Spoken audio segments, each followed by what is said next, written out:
রকম উচ্চিত আহ্লাদে আখ্যানা পরম যত্নে সে গোমাংস আনলো। তারপরে নিয়ে এসে রানীর হাতে দিলে। রানী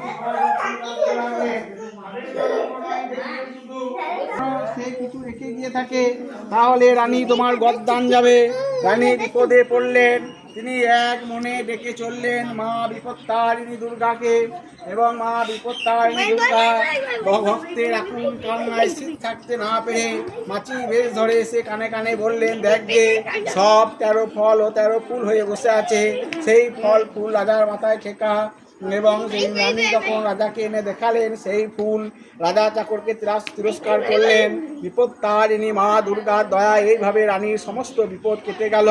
সেই থেকেই ব্রতের কথা সর্বত্র প্রচার হয়ে গেল। ব্রতের নিয়ম, আষাঢ় মাসে শুক্লপক্ষে রথের পর শনি মঙ্গলবারে এই ব্রত করতে হয়, শনিবার মঙ্গলবারে এই ব্রত করতে হয়। এই ব্রত করলে কি ফল হয়?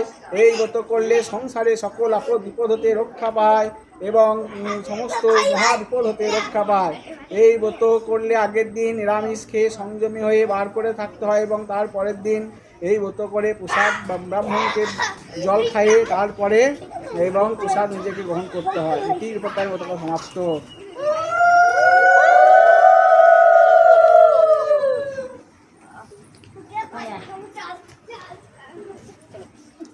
কথা বলেছিলি